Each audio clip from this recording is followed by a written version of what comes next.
بسمل bye Mehrunnisa شامیر باب اول تاثر اور کبھی نہ کرنا اعتبار کسی شخص کے پہلے تاثر پہ، کیونکہ انسان کبھی وہ نہیں ہوتے جو تاثر دیں وہ پہلی ملاقات میں۔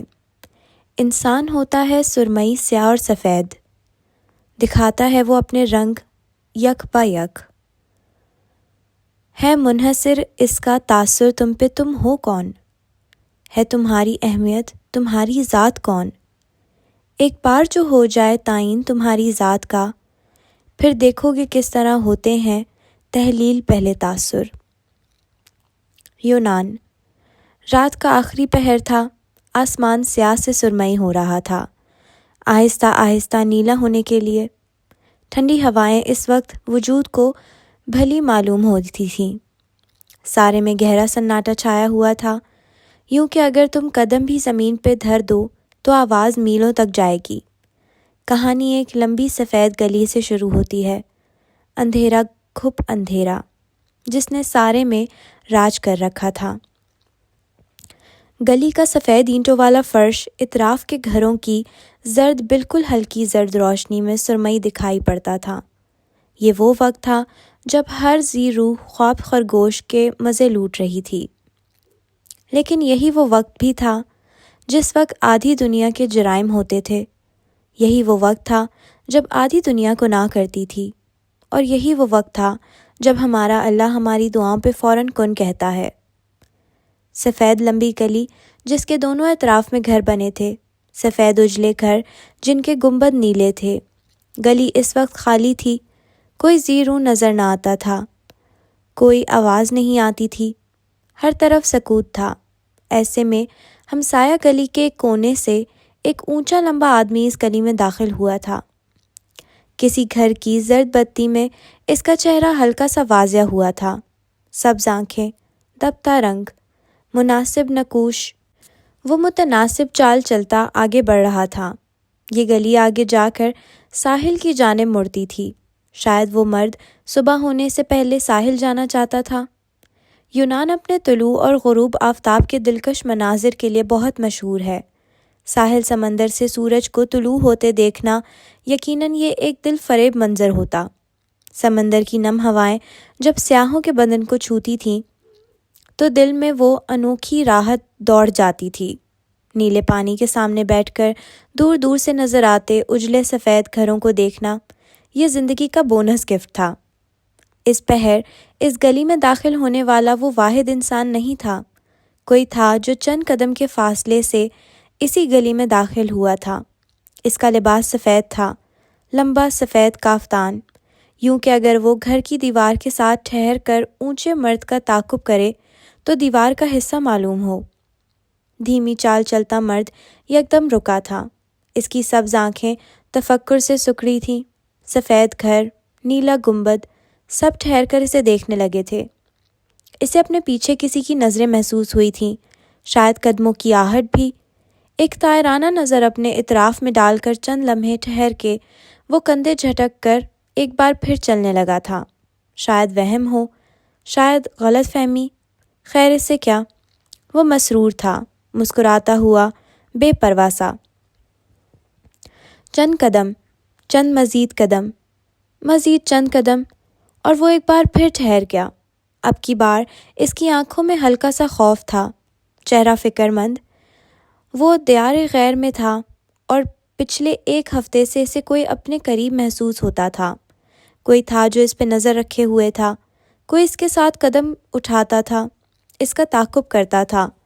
وہ محسوس ہوتا تھا، نظر نہیں آتا تھا، اور اس کی یہی خصلت خوف زدہ کرتی تھی، بے چین کرتی تھی۔ سبز آنکھوں والے مرد کو یکدم جان کا خوف لاحق ہوا تھا۔ وہ اب تیز تیز قدم اٹھانے لگا تھا، چال کی مسروری دم توڑ گئی تھی، اب محض جلدی تھی، اس نہ ختم ہونے والی سفید گلی سے نکلنے کی جلدی۔ نم ہوائیں اب سازش کی بو سے بھر رہی تھیں، دم گھٹ رہا تھا۔ ہر چند لمحہ بعد اسے اپنی عقب سے آتی آہٹ مزید تیز ہوتی محسوس ہو رہی تھی، دل زور زور سے دھڑک رہا تھا۔ رات کی تاریکی میں اپنے تعاقب کار کا خوف اس کے دل کو برف کیے جا رہا تھا۔ وہ تیز تیز چلتے ہوئے جو ہی پیچھے دیکھتا گلی میں کوئی نظر نہ آتا۔ خوف سے اس کے سارے جسم میں ایک لہر دوڑ جاتی تھی۔ اس کے قدموں کی تیزی کے ساتھ تعقب کار کی نظروں کی تیزی بھی بڑھ رہی تھی۔ یوں لگتا تھا جیسے وہ ایک پل کے لیے بھی اس سبز آنکھوں والے مرد کو آنکھ سے اوجھل ہونے نہیں دے سکتا تھا۔ کلک کی آواز کے ساتھ سبز آنکھوں والے مرد کا دل ایک پل کو رک گیا تھا۔ اسے یقین آنے لگا اس کے عقب میں کوئی ہے، اور جو ہے اس نے ابھی ابھی اپنی گن لوڈ کی ہے۔ جان کا خوف بڑے بڑے سورماؤں کی حکمت عملی کو ردی کا ٹوکرا بنا دیتا ہے۔ اسی لمحے اونچے لمبے مرد کو احساس ہوا تھا وہ محض تعقب کار نہیں تھا، وہ جان لینے آیا تھا۔ تیز تیز چلتے قدم اب دوڑنے لگے تھے۔ اسے موت کا خوف تھا یا شاید نہیں تھا، اسے بس یہ خوف تھا کہ یوں دیار غیر میں، یوں غیر مذہبیوں کے درمیان اسے نہ مارا جائے، کم از کم جینے تلک تو نہ مارا جائے۔ گلی کے عین بیچوں بیچ سبز آنکھوں والا مرد ٹھہر گیا تھا۔ اس کے چہرے پہ ہلکا ہلکا خوف تھا۔ گلی کی زرد بتیوں میں اس کے چہرے پہ پسینے کی بوندیں نظر آتی تھیں۔ وہ کچھ سوچ کر رکا تھا۔ لمبی سفید گلی یوں تھی جیسے بھول بھلیاں ختم ہی نہ ہوتی تھی۔ تعقب کار اب دیوار کی اوٹ میں ہو گیا تھا۔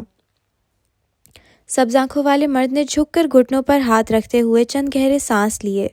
سانس بحال ہوا، خوف زائل ہوا۔ تعقب کار نظر نہیں آیا۔ مرد سیدھا ہوا، اب وہ الٹے قدم چلنے لگا تھا، آہستہ آہستہ، بلی کی چال ہو جیسے، آنکھیں عقاب میں جیسی بدن چونکنا۔ شاید اس نے کوئی حکمت عملی تیار کر لی تھی۔ الٹے قدم لیتے ہوئے وہ چند قدم ہی چلا ہوگا جب اس کا تعقب کار اس کے قدموں کی آہٹ سن باہر نکل آیا، اور اسے بغیر ایک لمحے کا وقت دیے سبز آنکھوں والے مرد نے ہاتھ میں پکڑی ایئرپورٹ کی ڈبی اچھال کر اس کے عین سر کے مقام پہ دے ماری۔ اس کا نشانہ اچھا تھا۔ سفید کافتان والا آدمی گھٹنوں کے بل نیچے بیٹھ گیا تھا۔ درد کی ایک لہر تھی جو اس کے سر میں اٹھی تھی۔ اونچا لمبا آدمی اب تیز تیز قدم اٹھاتا گلی میں ایک جانب کو مڑ گیا تھا۔ جب تک اس کا تعقب کار اٹھا دکھتے سر کو انگلیوں سے مسلا، تب تک وہ اپنے ہدف کو کھو چکا تھا۔ پیر پٹکتے ہوئے وہ واپس گلی میں چلا گیا۔ یہاں سے چند قدم دور ایک سفید گھر کی اوٹ میں وہ شخص بیٹھا تھا، وہ جس کی آنکھیں سبز تھیں۔ گھر کی بالکنی سے لٹکتی گلابی پھولوں کی لڑی اس کے بالوں کو چھو رہی تھی۔ اس کی آنکھیں اب چمک رہی تھیں۔ خوف زائل ہو چکا تھا۔ مہدی کو لوگ ڈراتے نہیں، فیسینیٹ کرتے ہیں، وہ زیر لب بڑبڑایا اور اٹھ کھڑا ہوا۔ اس کی آنکھوں میں عجیب چمک تھی، مرنے سے بچ کر زندگی کی جانب آنے والی چمک۔ چند لمحے بعد اس نے اپنا موبائل نکالا، اور مزید چند لمحوں بعد گلی میں اس کے موبائل سے نکلتی اونچی اونچی آواز گونج رہی تھی۔ یہ راتیں، یہ موسم، ندی کا کنارہ، یہ چنچل ہوا۔ وہ مسرور سا سر دھنتے ہوئے جا رہا تھا۔ ساحل، سمندر، طلوع آفتاب، پرانے گانے، کوئی ہے تو روک کر دکھائے اسے۔ بلوچستان۔ اللہ اکبر، اللہ اکبر، اللہ اکبر، اللہ اکبر۔ بلوچستان کے شہر گوادر کے قریب ایک گاؤں میں فجر کی اذانیں بلند ہوئیں تو زمانے کی ساری کثافت ڈھلنے لگی۔ چھوٹے سے گاؤں کی مسجد کی اذان سارے گاؤں کے گلی کوچوں میں دوڑتی چلی گئی۔ آسمان سیاہ تھا، یہ فجر کی پہلی اذان تھی۔ کچھ لوگوں نے سن کر لبیک پڑھا اور کچھ تھے جو سن کر بھی سوتے رہے، اس بات سے انجان کہ جس ہستی کو نیند میں ہونے کا دھوکہ دے رہے ہیں، اس نیند اور سکون کو بنانے والا بھی وہ خود ہے۔ الصلاۃ خیر من النوم، الصلاۃ خیر من النوم۔ مؤذن نے اپنی آخری سی کوشش بھی کر کے دیکھ لی تھی، لیکن کچھ تھے جنہوں نے نیند کو ترجیح دی اور کان لپیٹ کے سوتے پڑے رہے۔ مؤذن خاموش ہوا تو سارے میں جیسے خاموشی پھیل گئی ہو۔ سارا گاؤں ساکن ہو گیا۔ اس پہر ایک چھوٹے سے گھر میں موبائل کے الارم کی چیختی چنگھاڑتی ہوئی آواز نے کسی کی نیند میں خلل پیدا کیا تھا، جسے نظر انداز کیا گیا، لیکن زیادہ دیر تک نہیں۔ چھوٹے سے کمرے میں گونجنے والی آواز سر پہ ہتھوڑے کی مانند برس رہی تھی۔ لکڑی کے درمیانے سائز کے پلنگ پہ لیٹی دو لڑکیوں کی نیند بہت بری طرح خراب ہوئی تھی۔ کمرہ نہ زیادہ چھوٹا تھا نہ بڑا، بس درمیانہ تھا۔ کمرے کے عین بیچ میں لکڑی کا پلنگ تھا۔ دائیں جانب والی دیوار میں دیوار گیر الماریاں تھیں، جامنی رنگ کی الماریاں۔ زینی بند کرو اس منحوس کو، نیند میں ڈوبی ہوئی آواز، اور اس آواز کے ساتھ ہی موبائل کی آواز دم توڑ گئی تھی۔ دوسری لڑکی نے تکیے کے نیچے سے موبائل کھینچ نکالا تھا اور الارم بند کر دیا۔ سکون سا تھا جو اس چھوٹے کمرے میں ایک بار پھر پھیل گیا۔ چند لمحے موبائل بند کرنے والی لڑکی یوں ہی پڑی رہی، آنکھیں نیند سے بھری بھری تھیں، کچھ سرخ بھی، لیکن وہ انہیں بمشکل کھولے ہوئے اٹھی۔ کاش فجر فرض نہ ہوتی، وہ روزانہ دہرائے جانے والی سطح دہراتی اٹھ بیٹھی تھی۔ موندی موندی آنکھوں کو مسلتی وہ کلس مندی سے چند منٹ بستر پر بیٹھی رہی۔ نیم اندھیرے میں اس کا چہرہ واضح نہیں تھا، لیکن وہ کافی دراز قد معلوم ہوتی تھی۔ چند پل بعد اس نے پیر بستر سے نیچے اتارے تھے۔ دوسری لڑکی دوبارہ سو چکی تھی، وہی جو الارم کی آواز سے بیزار ہوئی تھی، اور وہ جو اٹھ بیٹھی تھی وہ اب اپنے موبائل کی ٹارچ لائٹ آن کرتی کمرے کا دروازہ پار کرتی باہر نکل آئی تھی۔ اسے وضو جو کرنا تھا۔ چند پل بعد وہ واپس لوٹی تو آدھی بھیگی بھاگی سی تھی۔ نہ جانے کیوں وہ وضو کرتے وقت خود کو اتنا بھگا دیتی تھی۔ واپس آ کر اس نے کمرے میں موجود واحد سوئچ پہ بٹن پہ ہاتھ مارا تو سارا کمرہ پیلی زرد روشنی میں ڈوب گیا، اور اسی لمحے اس کے نقوش واضح ہوئے تھے۔ دراز قد، سراپا، دبلی پتلی جسامت، بیضوئی چہرہ جو کہ شفاف تھا، آنکھیں سنہری تھیں، زیادہ بڑی نہیں بس درمیانی، رنگت صاف تھی، گوری گلابی سی۔ اس کا شمار خوبصورت لڑکیوں میں ہوتا تھا۔ اس کا قد تھا جو اسے ممتاز کرتا تھا، یا پھر چہرے کی سنجیدگی اور روب۔ بیڈ کی سائڈ ٹیبل سے جائے نماز نکالتے ہوئے اس کے ہاتھوں کی انگلیاں واضح ہوئیں، پتلی لمبی انگلیاں جن کے ناخن بڑے ہوئے تھے۔ اس کے سر پہ ریشمی دوپٹہ ٹکا تھا جسے وہ اب اتار رہی تھی۔ زرد بلب کی روشنی اب کے اس کے بالوں پہ پڑی تھی۔ اس کے بال بے حد خوبصورت تھے، شہد رنگ کمر سے ذرا اوپر تک آتے بال، جو کہ نہ ریشمی تھے نہ بے حد کھردرے اور سخت۔ اس کے بالوں کو دیکھ کر تم ضرور ایک بار انہیں چھو کر دیکھنے کی خواہش کرو گے۔ اب کہ اس نے دوپٹہ چہرے کے گرد لپیٹ لیا تھا، سنہری آنکھیں چمک رہی تھیں۔ چند پل بعد وہ جائے نماز پہ بیٹھی سلام پھیرتی نظر آ رہی تھی۔ اسی لمحے بیڈ پہ لیٹی لڑکی نے اپنا سر لحاف سے باہر نکالا تھا۔ زینیا، اللہ کا واسطہ ہے لائٹ بند کر دو، وہ مقامی زبان بلوچی میں بڑبڑائی تھی۔ اس کی آواز اب تک خمار آلود تھی۔ زینیا نامی لڑکی دعا مانگ کر اٹھ کھڑی ہوئی تھی۔ اندھیرا ہلکا ہلکا چھٹ رہا تھا، ہلکی سی سفیدی سارے میں اپنے پر پھیلانے کو تیار تھی۔ کون جب اٹھ بھی جاؤ ورنہ ابا کی پھٹکار سنو گی، زینیا اسے تنبیہ کرتی الماری کی جانب بڑھ آئی تھی۔ نفاست سے ٹنگے جوڑے، سلیقے سے جوڑ کر رکھی ہر ایک چیز، یہ الماری اس انسان کی تھی جسے خاندان میں پرفیکشنسٹ کہا جاتا تھا۔ مجال ہے جو زینیا حاکم کی کوئی بھی چیز یہاں سے وہاں ہو جائے۔ ذرا سا ہاتھ مار کر بالآخر اس نے اپنی مطلوبہ شے نکال لی تھی، اس کا کیمرہ، اس کی متاع حیات اور اس کی فوٹوگرافی کے چند مزید سامان۔ کونج، میں چھت پہ جا رہی ہوں، واپس آؤں تو تم مجھے جگی ہوئی چاہیے ہو۔ اب وہ دراز کھولے کھڑی تھی جس میں چند مختلف رنگز پڑے تھے، ایک گول، ایک چکور اور ایک تکون۔ پتلی تاروں سے بنی رنگز، یہ شاید اس کی فوٹوگرافی کا سامان تھا۔ انہیں وہ انگلیوں میں فٹ کر کے کیمرہ سیٹ کر کے یوں تصاویر کھینچا کرتی تھی کہ لگتا تھا کسی دائرے کے درمیان سے تصویر لی گئی ہو، کبھی کسی تکون کے درمیان سے تو کبھی چکور۔ زینی لائٹ بند کرتی ہوئی جانا، ایک اور ہانک جسے وہ نظر انداز کر کے کمرے کی چوکھٹ پار کرتی چلی گئی تھی۔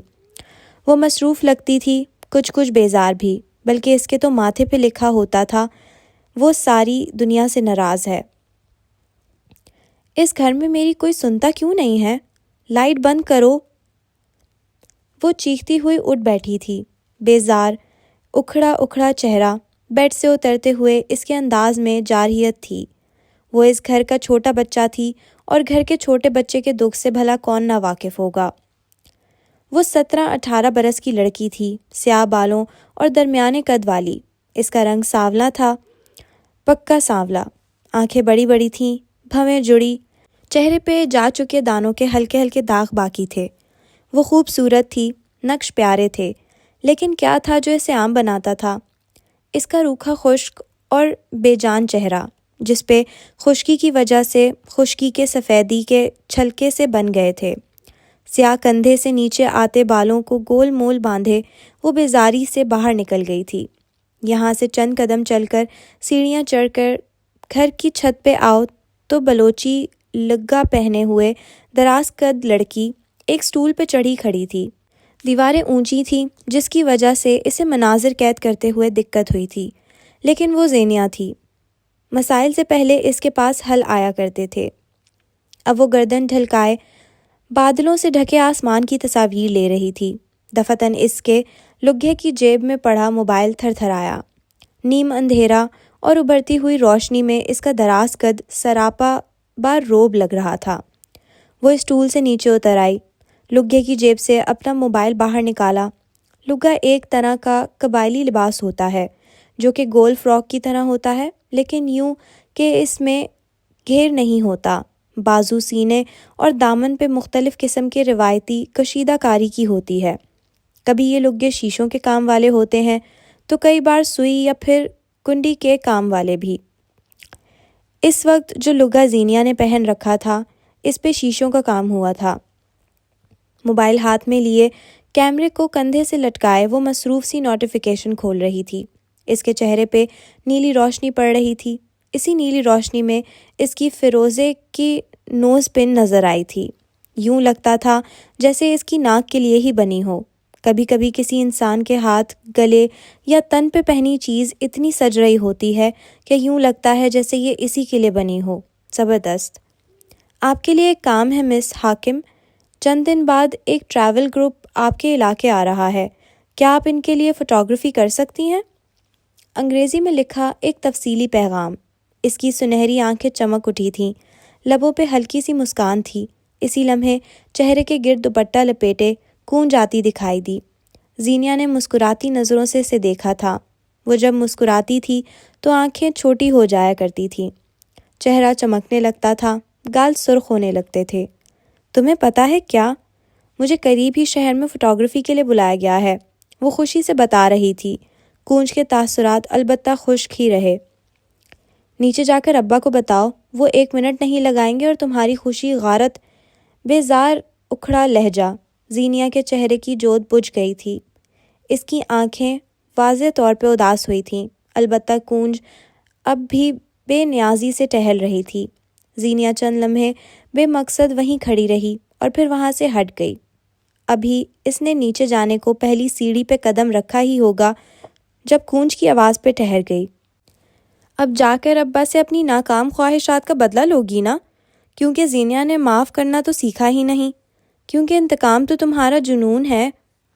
اس کا لہجہ عام تھا۔ زینیہ جانتی تھی اسے اپنی بہن سے مسئلہ نہیں تھا، بلکہ اس وقت زینیہ سے زیادہ اس کا اپنا دل جل رہا ہوگا، لیکن وہ ابا کے خلاف زہر اگلنا نہیں چھوڑے گی، یہ طے تھا۔ سنہری آنکھیں ویسی نہیں گئیں جیسی یہاں آتے وقت تھیں، ان میں بدلہ تھا، انتقام تھا۔ وہ ایک سازشی لڑکی تھی جسے اپنی محرومیوں کا بدلہ لینا آتا تھا۔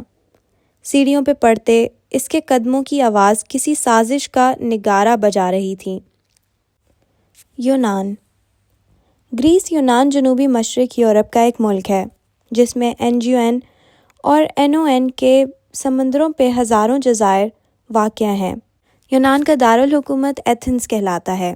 یہ ملک اپنے حیرت انگیز ساحلوں اور شفاف نیلے پانی کے لیے مشہور ہے۔ اس کے علاوہ سائیکڈک فن تعمیر کی خوبصورتی، غروب آفتاب کے دلکش مناظر اور بے شمار سیاحتی مقامات بھی۔ یونان اپنے آپ میں ایک دل پہ سحر کر دینے والا ملک ہے۔ خوبصورتی، ثقافت، کھانے اور سیاحت، دنیا میں جب کہیں ان چیزوں کا ذکر ہوگا وہیں یونان کا ذکر ضرور ہوگا۔ ہماری کہانی کا حصہ اس وقت یونان کا ایک جزیرہ ہے، سینٹورینی۔ سینٹورینی بے شک دنیا کے سب سے خوبصورت جزائر میں سے ایک ہے۔ 16ویں صدی قبل مسیح میں ایک آتش فشاں پھٹنے کے نتیجے میں اس جزیرے کی زمین نے ایک ناہموار سطح کی شکل اختیار کر لی تھی۔ یہ جزیرہ اپنی تاریخ، ساحل، کھانے اور سمندر کے کنارے بنے اپنے حیرت انگیز سفید گاؤں کے لیے بے حد مشہور ہے۔ سینٹورینی کا دارالحکومت گو کہ فیرا ہے، جسے یونان میں تھیرا اومپا بھی کہا جاتا ہے، لیکن اس وقت ہم اویا نامی ایک جادوئی شہر کے سیر کو نکلے ہیں۔ یہ شہر ایک کھری چٹان کی چوٹی پہ واقع ہے اور اپنے سفید اور نیلے موکب شکل کے گھروں کے لیے مشہور ہے۔ اگر تم اویا کے سیر کو نکلو تو تمہیں یوں لگے گا جیسے تمہاری زندگی میں بس دو رنگ ہیں، گھروں کے اوپر ہوا سفید رنگ اور ان کے گنبد پہ رنگا ہوا نیلا رنگ۔ یہ شہر بلکہ پورا کا پورا یونان اپنی مثال آپ ہے۔ دنیا بھر سے لاکھوں کی تعداد میں سیاح یہاں ہر سال آتے ہیں۔ زندگی میں اگر یونان کی سیر نہیں کی تو سیاحت ادھوری ہے۔ اویا شہر میں واقع ایک نیلا سفید کیفے اس وقت لوگوں سے کھچا کھچ بھرا ہوا تھا۔ دنیا بھر سے آئے سیاح اور کئی مقامی لوگ اس وقت اسی کیفے میں جمع تھے۔ یہ ایک اوپن ایئر کیفے تھے جہاں دیواریں سفید پینٹ میں ڈوبی تھیں اور کرسیوں کو نیلے رنگ میں رنگ دیا گیا تھا۔ نرم گرم دم توڑتی دھوپ کرسیوں پہ بیٹھے لوگوں پہ پڑ رہی تھی۔ جہاں کرسیاں ختم ہوتی تھیں وہیں اسی اختتام پہ ایک سٹیج نما جگہ بنائی گئی تھی۔ شاید لوگ کسی کا انتظار کر رہے تھے، کوئی تھا جو یہاں آ کر ان سے مخاطب ہونے والا تھا۔ اسٹیج کی ایک جانب ایک لمبا چوڑا پوسٹر لگا تھا جس پہ اس انسان کی تصویر لگی تھی، ہاں اس کی جس نے ابھی کچھ میں یہاں آ کر ان تمام لوگوں کو اپنی بات سنانی تھی، کیونکہ اس سے باتیں ہی آتی تھیں۔ انتظار کرتے کوفت زدہ چہروں، اشتیاق میں ڈوبے اپنی کافی ٹھنڈی کرواتے لوگوں کو چھوڑ بیک اسٹیج کی جانب آؤ تو یہاں کھڑا تھا وہ آدمی، وہی جس کا سب چہرہ پوسٹر پہ لگا تھا۔ یہاں کافی چیزیں پھیلی ہوئی تھیں، کپڑے، جوتے، لوگ، شاید یہ شعبے حد جلدی میں ارینج کروایا گیا تھا۔ دراز قد مرد سیدھا کھڑا تھا، اس کے آس پاس دو لوگ تھے، ایک اس کا مائک اس کی کمر پہ فٹ کر رہا تھا، دوسرا اسے بار بار ایک ورق پہ لکھے الفاظ دہرانے میں مدد دے رہا تھا۔ یہ زبان اس کے لیے انجان تھی، اسے الفاظ رٹنے میں دقت ہو رہی تھی، وہ سخت بیزار نظر آتا تھا۔ اس کے قد کے علاوہ ایسا کچھ نہیں تھا جو اسے قابل غرور بناتا۔ سانولی رنگت رکھنے والا عام شکل مرد جس کے بال سیدھے تھے لیکن بے حد اسٹائلش انداز میں کٹے ہوئے، ناک کھڑی تھی، نکوش عام سے، ایک عام پاکستانی نکوش۔ وہ خوبصورت نہیں تھا، پرکشش بھی نہیں، اس کے چہرے پہ بس ایک چیز تھی جو چند پل کے لیے اسے دیکھنے کو مجبور کر دے گی، اس کی سبز کائی جیسی آنکھیں، وہ جو اسے مشرقی ہوتے ہوئے مغربی بناتی تھیں۔ اس کی کمر پہ مائک کی تار فٹ کرتے ہوئے لڑکے نے شاید کوئی غلطی کر دی تھی، تار ٹوٹ کر نیچے گر گئی، مائک کا کنیکشن بھی ٹوٹ گیا۔ اب کہ اس سبز آنکھوں والے مرد کی بس ہو چکی تھی، اس کی کوفت غصے میں بدل چکی تھی۔ اس نے ہاتھ میں پکڑے کاغذ کو مروڑ کر دور پھینکا اور مائک لگاتے لڑکے کو دھکا دے کر خود سے دور ہٹایا۔ اس کا چہرہ دہک رہا تھا، جبڑے بھنج گئے تھے۔ پچھلے 1.5 گھنٹے سے تم لوگوں نے مجھے یہاں ذلیل کر رکھا ہے، وہ دھیمی آواز میں گھرایا تھا۔ میں کوئی عام آدمی نہیں ہوں، میں مہدی کمبیر ہوں۔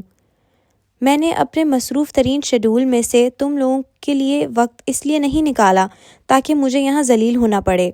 اس کی آواز بلند نہیں تھی لیکن اس میں واضح حد تک تھی۔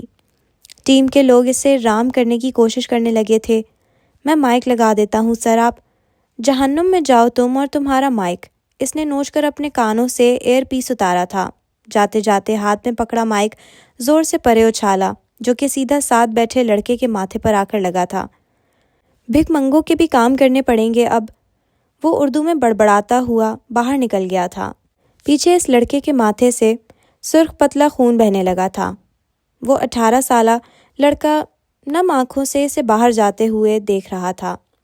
وہ پبلک اسپیکر جس کے لاکھوں لوگ مدعا تھے، وہ جو نرم خوشگوار تھا، اس کا اصل یہ تھا؟ وہ خود کو کیا دکھاتا تھا اور تھا کیا؟ یونانی لڑکا روتے ہوئے اس کی پشت کو دیکھتا رہا۔ وہ چہرے پہ مکھٹ اوڑے گھومتا تھا، باتیں جھوٹ تھیں اور آنکھوں کی معصومیت فریب۔ وہ ایسا بالکل نہیں تھا جیسا مشہور تھا، سچا، معصوم، نرم گو۔ اسلام آباد اسلام آباد اپنے آپ میں مگن خاموش پرسکون سا شہر ہے۔ کچھ لوگوں کو یہ شہر بورنگ لگتا ہے، لیکن کچھ لوگوں کے لیے اس شہر کا سکون ان کی متاع حیات ہوتا ہے۔ ہماری کہانی کا حصہ ایک شیشے کی عمارت ہے۔ آسمان کی بلندیوں کو دیکھتے ہوئے، پہاڑوں کی چوٹیوں کو چھوتے ہوئے اور سرسبز لہلہاتے درختوں سے اپنی آنکھوں کو ٹھنڈک پہنچاتے ہوئے، دور کہیں درمیان میں وہ شیشے کی عمارت بنی تھی۔ پہاڑ کی چوٹیوں جیسی آسمان کی بلندوں اور درختوں کی ٹھنڈک جیسی عمارت، جس کے ماتھے پہ لکھا تھا قاسم۔ یہ ملک کے سب سے مشہور فیشن ہاؤس کا مرکزی آفس تھا۔ کچھ عرصہ ہوا تھا کہ اس برانڈ کے کپڑے پہننا لوگ اپنی خوش قسمتی گردانتے تھے۔ شیشے کی چوکور عمارت اپنی تمام ترشان سے کھڑی تھی۔ نیلے بادل اس وقت آنکھ مچولی کھیلتے ہوئے عمارت کو دھوپ سے بچا رہے تھے۔ صبح تازہ تھی، سڑکوں پہ زیادہ رش نہیں تھا۔ عمارت کا داخلی دروازہ پار کرتے ہوئے اندر آؤ گے تو تمہیں مختلف کیبنز دکھائی دیں گے، جن کے گرد شیشے کی ہی سرحد سی قائم ہوگی، نہ زیادہ لمبی نہ زیادہ چھوٹی، بس اس کا مقصد ایک کیبن کو دوسرے سے الگ دکھانا تھا۔ کچھ لوگ سر جھکائے، ہاتھ میں مختلف پینسلز لیے اپنی اسکیچ بک کے پنے کالے کرتے نظر آ رہے تھے۔ کچھ لوگ یہاں سے وہاں بھاگتے ہوئے اپنے کام کرتے نظر آ رہے تھے۔ کسی کے ہاتھ میں گرافک ٹیبلٹ تھا تو کسی کے ہاتھ میں کاغذ پینسل۔ کوئی اپنے کیبن میں بیٹھا گنگناتے ہوئے کوئی نیا ڈیزائن تیار کر رہا تھا تو کوئی اپنے پرانے بنائے ڈیزائن کو آخری ٹچ دے رہا تھا۔ یہ عمارت کا گراؤنڈ فلور تھا۔ یہاں وہ ڈیزائنرز بیٹھتے تھے جن کو ابھی بہت سارا کام کرنا تھا، تاکہ دوسری منزل پہ جا کر ملک کے نامور ڈیزائنرز کے ساتھ بیٹھ سکیں۔ قاسم کی دوسری منزل پہ بیٹھ کر کام کرنا پاکستان کے ہر دوسرے ڈیزائنر کی آخری منزل تھی۔ دوسری منزل کے دورے کو فی الحال پینڈنگ پہ چھوڑ کر ہم تیسری اور آخری منزل پہ جائیں گے۔ یہاں مختلف آفیسز بنے تھے، چھوٹے چھوٹے کوزی آفس رومز، جن کی دیواریں شیشے کی بنی تھیں، یوں جیسے گلاس والز۔ مرمری راہداریوں میں بھورے سنگ مرمر کے فرش پہ قدم رکھتے ہوئے یہاں سے وہاں آتے جاتے ڈیزائنرز، ان کی جھب ہی نرالی تھی۔ نچلی منزل کے برعکس یہاں کام کرتے لوگوں کی ناک ذرا اونچی تھی۔ وہ تم سے بات کریں گے تو گویا احسان کریں گے، تمہیں وقت دیں گے تو گویا جنت کا اعلان کریں گے۔ راہداریوں کے اختتام پہ ایک ہی آفس تھا، جہاں سے آگے جانے کی کوئی جگہ نہیں تھی۔ اگر تمہیں آفس کا نقشہ سمجھنے میں دقت ہو رہی ہو تو یوں سمجھو جیسے ایک گلی میں سڑک کے دونوں اطراف بنے گھر، اور گلی کے اختتام پہ تمام راستوں کو بند کرتا ایک آخری گھر، ایک شاہی گھر۔ اسی شاہی گھر نما آفس کا دروازہ کھول کر اس وقت ایک آدمی باہر نکلا تھا۔ اس کی چال بادشاہوں جیسی تھی، اس کا قد، اس کا سراپا یوں تھا جیسے موت کے آخری لمحے تمہیں بچانے والا کوئی عظیم فرشتہ۔ فرشتے نما انسان کے آگے ایک شخص کھڑا تھا، وہ جو اس کے ساتھ ہی باہر آیا تھا۔ اس کے چہرے پہ خوف تھا، پشیمانی تھی۔ وہ کوئی 35-36 برس کا عام صورت مرد تھا۔ اس کا نام ولید تھا۔ وہ قاسم کا سب سے ہائی کوالیفائڈ ڈیزائنر تھا۔ اس کے بنائے ڈیزائن کئی سالوں یاد رکھے جاتے تھے۔ اس کے ہاتھوں میں جادو تھا، اس کا دماغ عظیم تھا۔ تم وہ آدمی ہو جس نے قیس کمبیر کو دھوکہ دیا۔ شہنشاہ نما آدمی، اس کی آواز راہداری میں گونجی تو سارے لوگ ٹھہر سے گئے۔ کچھ کی انگلیاں فوراً حرکت میں آئیں، دھڑا دھڑ میسیجز کیے گئے۔ نچلی اور درمیانی منزل کے ورکرز کو بلایا جانے لگا۔ قیس آج پھر فارم میں آیا تھا۔ قیس آج بولنے والا تھا۔ سارے آفس بلکہ ساری دنیا پہ فرض تھا کہ اسے سنا جائے۔ وہ اتنا کم بولتا تھا کہ کئی لوگ اس کی آواز سننے کے لیے بے تاب رہا کرتے تھے۔ تم نے ہمارے سمر کلیکشن کے visual sketch art, inspiration story, ہماری سال بھر کی محنت بیچ دی؟ اس کی بھاری آواز سارے میں ارتعاش پیدا کر رہی تھی۔ وہ جہاں کھڑا تھا اس جگہ ہلکا اندھیرا تھا۔ اس کا چہرہ واضح نہیں تھا، لیکن اس کی آواز کافی اچھی تھی، جیسے خمار زدہ سی، نیند میں ڈوبی ہوئی۔ آئی ایم سوری قیس، میں یہ نہیں کرنا چاہتا تھا، میں مجبور تھا قیس۔ میری بیٹی بہت بیمار تھی، اسے علاج کی ضرورت تھی، آپ سے ملنے والی تنخواہ بے حد کم تھی۔ ولید ہکلا رہا تھا۔ دھوکہ کبھی مجبوری میں نہیں ہوتا، یہ چوائس ہوتا ہے، تم نے اسے چنا ہے۔ فرشتہ صفت انسان نے اس کی بات کاٹی تھی۔ آس پاس کھڑے لوگ چیمہ گوئیاں کرنے لگے تھے۔ اب کے نچلی اور درمیانی منزل کے ملازم بھی یہیں جمع ہونے لگے تھے۔ لمبی چوڑی گلی نما راہداری اب کھچا کھچ بھر چکی تھی۔ میں شرمندہ ہوں کیس، آدمی ندامت سے سر جھکا کر بولا تھا۔ اس کی آنکھیں سرخ ہونے لگی تھیں، گردن جھک گئی تھی۔ غلط کام یوں ہی گردن جھکا دیتے ہیں۔ کیا تم مجھے یہ بتاؤ گے تم نے مجھے دھوکہ دینا کیوں ضروری سمجھا؟ کیس نامی آدمی آگے بڑھ آیا تھا۔ اب کے راہداریاں روشن ہو گئی تھیں، شاید کوئی مسئلہ تھا جو حل ہو گیا تھا۔ اس آدمی کے ارد گرد بھلا اتنے مسائل کیوں رہتے تھے؟ میں مجبور تھا کیس، مجھے زیادہ پیسے چاہیے تھے۔ میں نے دوسرے برانڈ سے بات کی، ان لوگوں نے مجھے ایک آرٹیکل اسکیچ کرنے کو کہا۔ آدمی رک رک کر ندامت سے کہہ رہا تھا۔ کچھ لوگ اسے تعصب سے دیکھ رہے تھے، کچھ تمسخر سے، کچھ حسد سے۔ میں نے حامی بھر لی، میں کام پہ لگ گیا، حالانکہ یہ میرے کانٹریکٹ کے خلاف تھا۔ میں آپ کے علاوہ کسی کے لیے کام نہیں کر سکتا تھا، لیکن میں نے کیا۔ اس کی آواز میں نمی گھل گئی۔ فرشتہ صفت انسان بس اس کے چہرے کو دیکھتا رہا۔ لیکن میں کام نہیں کر پایا، میرا بلاک شروع ہو گیا تھا اور میں نے وہ ویژولز اٹھا کر دے دیے جو کیسم کے لیے تھے۔ I am sorry case, I am sorry, مجھ سے میری زندگی کی سب سے بڑی غلطی ہو گئی، آئی ایم سوری۔ آدمی کے بس میں یہ نہ تھا کہ کیس کے پیروں میں گر پڑتا۔ وہ مرد ہو کر اس طرح رو رہا تھا۔ آپ مجھے نوکری سے نکال سکتے ہیں، لیکن میں التجا کروں گا کہ مجھے ایک چانس دیا جائے۔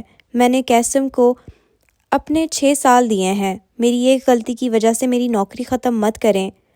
ملازمین اب اسے ترحم سے دیکھ رہے تھے، کچھ حسد سے۔ کاش اسے نکالا نہ جائے، پہلے گروہ نے سوچا۔ خدا اسے جہنم واصل کرے، دوسرے گروہ نے سوچا تھا۔ اب راہداریوں میں بس آدمی کے رونے کی آواز آتی تھی۔ وہ دھوکے باز وصل بلور بعد میں تھا، باپ پہلے تھا۔ کیس 2 قدم آگے آیا۔ اس کا چہرہ اب سب کے سامنے تھا، ہر اندھیرے سے پاک، روشنیوں میں نہایا ہوا۔ اس کی رنگت گندمی مائل سی تھی، اس کے نقش خوبصورت تھے، آنکھیں سیاہ تھیں، ناک اٹھی ہوئی، بال ہلکے گھنگریالے تھے، یوں کہ اس کی شخصیت پہ بے حد خوبصورت معلوم ہوتے تھے۔ اگر اس کے بال گھنگریالے نہ ہوتے تو وہ کچھ بھی لگ سکتا تھا سوائے وجیح کے۔ اس کے چہرے پہ ہلکی بڑی شیو تھی جو اس کی کشش میں مزید اضافہ کرتی تھی۔ اس نے سرمئی 2 پیس پہن رکھا تھا، کلائی میں برانڈڈ گھڑی، پیروں میں لاکھوں روپے کے جوتے۔ وہ اس سلطنت کا بادشاہ تھا۔ کیس گمبھیر۔ تم نادم ہو؟ وہ اس ملازم کے سامنے کھڑا پوچھ رہا تھا۔ ولید نامی ملازم کے رونے میں شدت آ گئی تھی۔ میں شرمندہ ہوں کیس، خدا کی قسم میں بے حد شرمندہ ہوں، مجھے خدا کے لیے معاف کر دیں۔ آپ چاہے مجھے نوکری سے نکال دو، لیکن مجھے معاف کر دو۔ راہداری میں اب بس اس کے سسکنے کی آواز آتی تھی۔ سارے لوگ تماشا دیکھنے کے لیے کھڑے تھے۔ کیس کسی کی نوکریاں نہیں کھاتا، وہ فرشتے جیسا آدمی بولا تو چند ورکرز نے اسے فخر سے دیکھا۔ چند کی آنکھوں میں ناپسندیدگی تھی، چند نے اسے فرشتے کو ڈھیروں دعائیں دے ڈالیں۔ تم ہمارے ساتھ کام کرو گے؟ کیس کے الفاظ سے روتے ہوئے آدمی کے اندر روح پھونک رہے تھے۔ اس کے بس میں نہ تھا، ورنہ اس فرشتے کے قدموں میں بیٹھ جاتا۔ وہ تشکر اور ممنونیت سے کیس کا چہرہ تک رہا تھا۔ اب کوئی کوتاہی مت کرنا، ورنہ ذمہ دار تم خود ہوگے، کیس کہتے ہوئے آگے بڑھ گیا تھا۔ ابھی وہ لوگوں کی نظروں سے اوجھل ہوتا کہ ایک آواز پہ رک گیا۔ آپ کو چاہیے تھا کہ اسے نوکری سے نکال دیتے۔ کسی ڈیزائنر کی ناپسندیدگی میں ڈوبی آواز۔ کیس کسی کی نوکریاں نہیں کھاتا، اس نے ایک ہی سطر کہی اور پھر وہ آگے بڑھتا چلا گیا۔ پیچھے راہداریوں میں لوگ اس کی پشت کو دیکھتے رہے۔ فرشتہ صفت آدمی روشنیوں اور لوگوں کے درمیان سے نکلتا ہوا جا رہا تھا۔ اس کے لب مسکرا رہے تھے، کسی انسان کو معاف کر دینے والی مسکراہٹ۔ بلوچستان۔ سیاہ لوہے کے گیٹ والا گھر اس وقت خاموشی میں ڈوبا تھا۔ یہ گھر ایک چھوٹے سے محلے میں واقع تھا جہاں اسی طرح کے بے شمار گھر قطاروں میں تھے۔ سیاہ بڑا سا دروازہ پار کرتے ہوئے اندر آؤ تو ایک بڑا سا درخت دروازے کے لیے دائیں طرف لگا تھا، جس کا سایہ اور شاخیں لوہے کے گیٹ پہ پڑتی تھیں۔ گھر رقبے میں کافی بڑا تھا اور محلے کے باقی گھروں کی نسبت اچھی حالت میں تھا۔ دروازے کے بعد ایک بڑا سا صاف ستھرا صحن تھا جہاں ایک کونے میں چارپائیاں کھڑی کی گئی تھیں۔ ذرا آگے جاؤ تو دائیں طرف ایک ہینڈ پمپ لگا تھا جس کے عین نیچے برتن دھونے کے لیے سیمنٹ کی بنائی گئی پکی جگہ تھی۔ گاؤں میں لوگ ایسے ہی صحن میں برتن دھونے کی جگہ بنایا کرتے تھے۔ صحن میں ایک طرف 2 کمرے بنے تھے جو شاید استعمال نہیں ہوتے تھے۔ کمروں کی سیدھ میں 2 باتھ روم بنے ہوئے تھے، پکے سیمنٹ والے، جن کا تازہ رنگ اور روغن گواہ تھا کہ انہیں بنے ہوئے تھوڑا ہی عرصہ گزرا ہے۔ صحن کے بیچوں بیچ ایک اور درخت تھا جس کا سایہ دوپہر کے وقت کافی گہرا ہوا کرتا تھا۔ صحن کے اختتام پہ برآمدے کا لکڑی کا بڑا سا دروازہ تھا۔ دروازہ کھول کے اندر آؤ تو برآمدے میں نرم قالین بچھے تھے۔ برآمدہ یوں تھا جیسے امیروں کے گھر کے ٹی وی لاؤنج۔ برآمدے میں 5 کمرے بنے تھے، ایک بالکل سیدھ میں سربراہی کمرہ، دائیں طرف 2 کمرے تھے، اس کے سامنے ہی 2 اور کمرے، اور بس یہ تھی اس گھر کی کل متاع۔ یہ تھا زینیہ حاکم کا گھر۔ صحن کے کونے میں واقع کچن سے اس وقت کھڑپڑ کی آوازیں آتی تھیں۔ سربراہی کمرے سے اس وقت کسی مرد کے زور زور سے چیخنے کی آواز آ رہی تھی۔ کوئی یہاں آئے گا یا سارے کے سارے جہنم واصل ہو گئے ہو؟ ادھیڑ عمر مرد چلا رہا تھا، اس کے انداز میں ناگواری تھی، چڑ تھی۔ اللہ نے مجھے ہی ایسے بے غیرت اولاد دینی تھی، نہ بیوی فرما بردار اور نہ ہی اولاد۔ کمبختوں کوئی سن رہا ہے؟ اب کہ وہ حلق کے بل چیخے تھے۔ باہر پانی کی موٹر چل رہی تھی جس کی وجہ سے صحن میں اس آدمی کی آواز نہیں جاتی تھی، لیکن سربراہی کمرے کے ساتھ والے کمرے میں یہ آوازیں بخوبی جا رہی تھیں، اور انہی آوازوں کو سنتے ہوئے زینیہ نے بستر سے اپنے قدم اتارے تھے۔ اس کی بہن ساتھ سوئی پڑی تھی۔ زینیہ اچھے سے جانتی تھی اس کی بہن سو نہیں رہی۔ اسے ابا کی سور پھونکتی آواز سنائی دے رہی تھی، لیکن وہ بس مکر کر رہی تھی۔ سونے کا مکر؟ لیکن ایسی چنگھاڑتی آوازوں میں کسی کا سونا ناممکنات میں سے تھا۔ وہ دروازہ دھکیلتی باہر نکل آئی۔ ابا کے کمرے کا دروازہ کھولتے ہوئے اس کے ذہن میں اپنا انسٹاگرام کے ڈی ایم تھے۔ کچھ چاہیے ابا؟ نرم مدبر لہجہ۔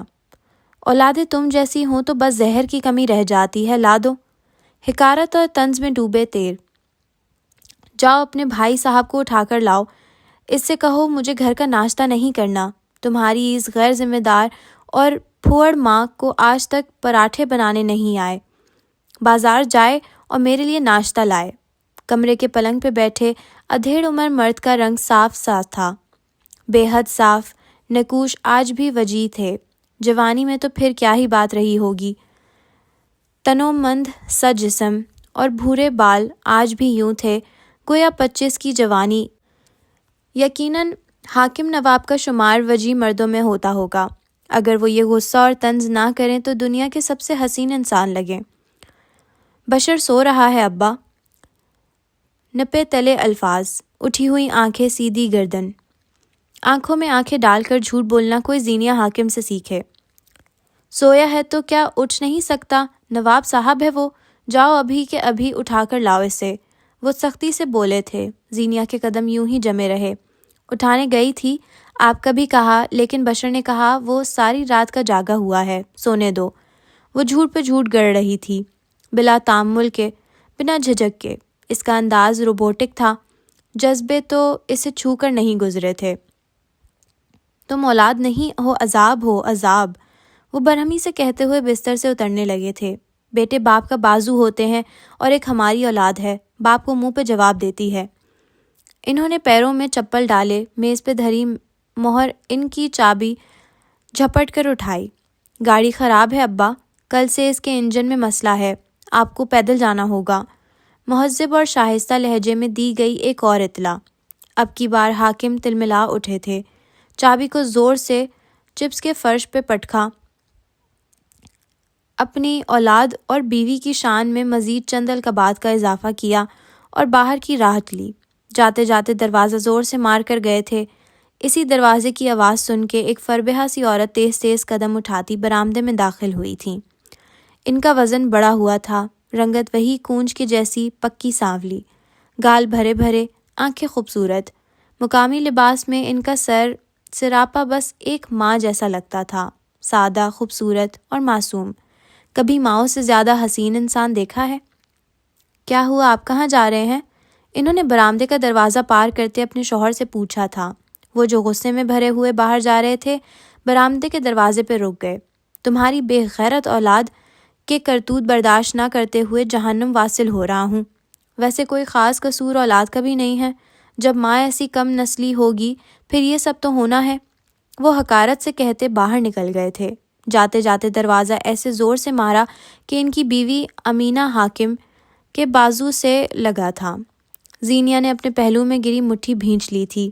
امینہ بیگم خفت چھپانے کو یہاں وہاں دیکھنے لگی تھی۔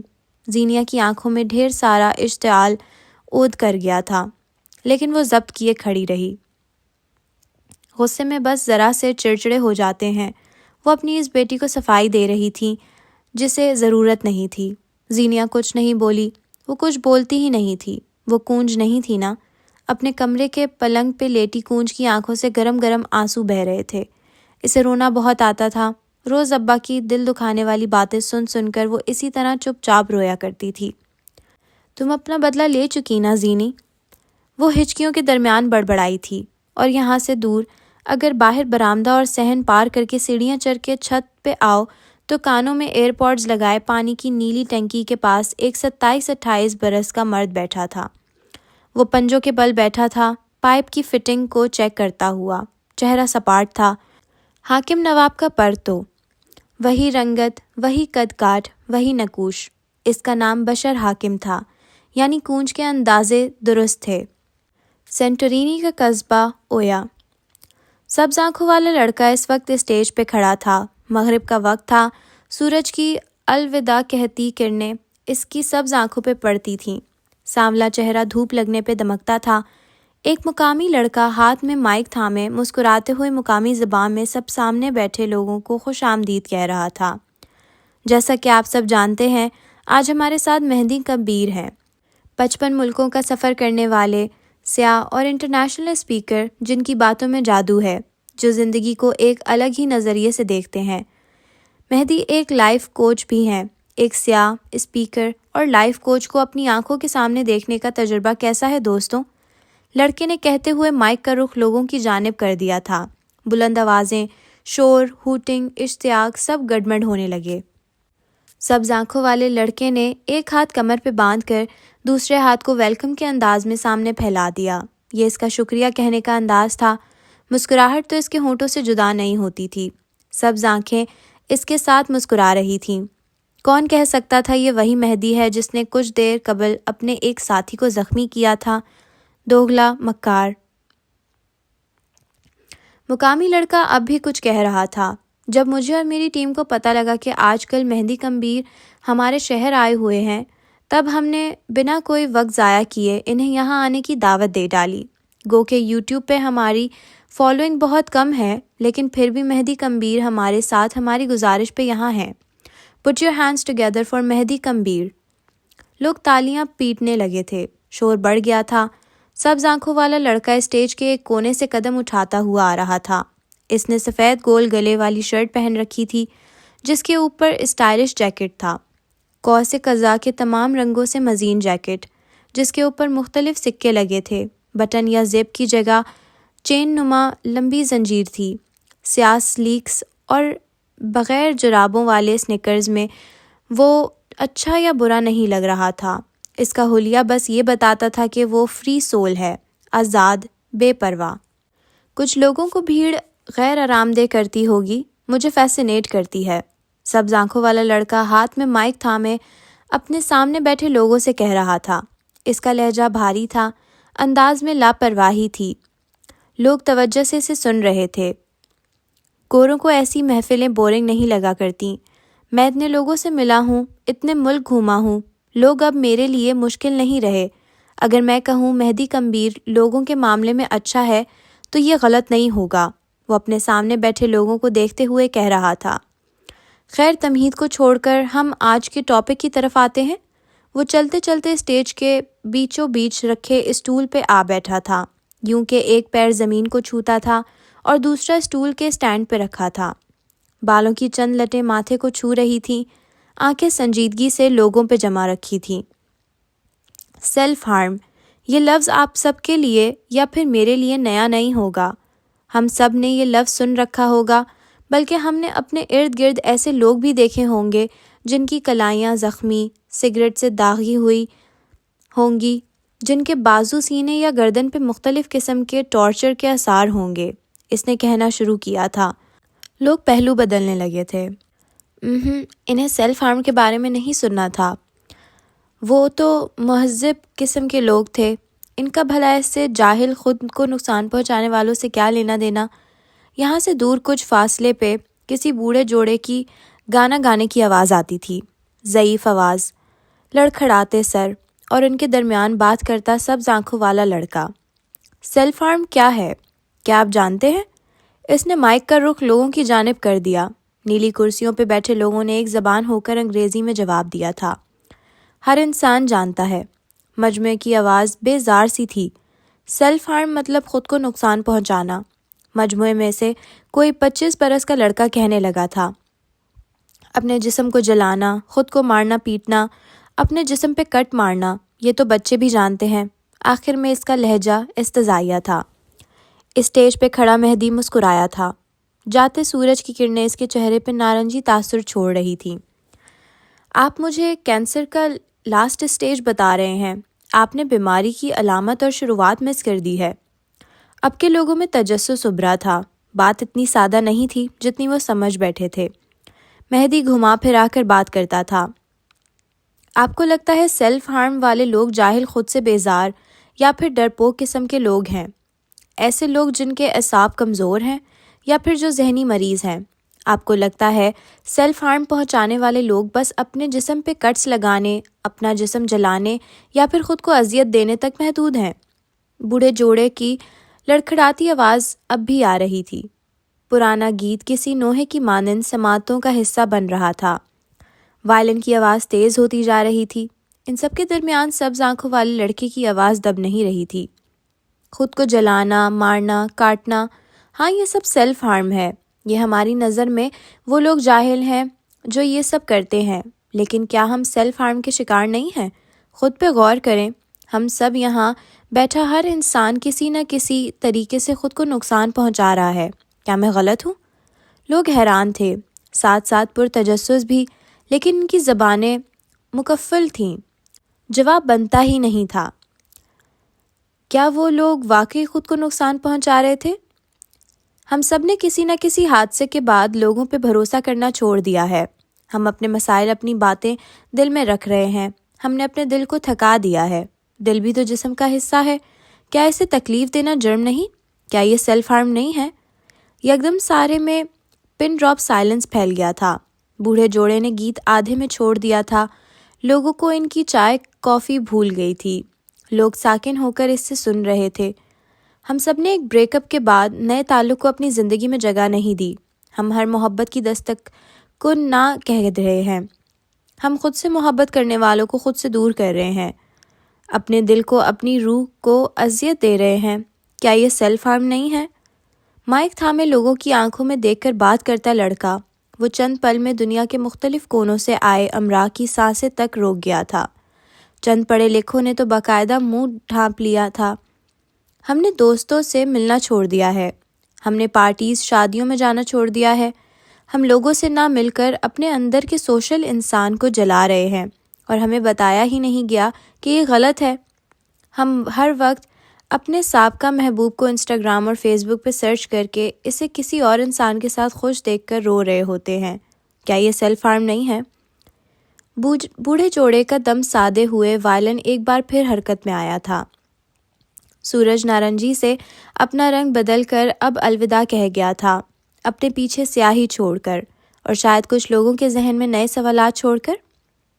سیلف ہارم، یہ لفظ بہت بڑا ہے۔ اس کے معنی بے حد وسیع ہیں۔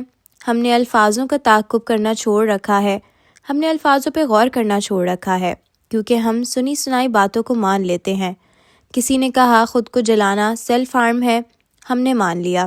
لیکن آج جو معنی میں آپ کے سامنے لایا ہوں، کیا آپ کو اس سے انکار ہے؟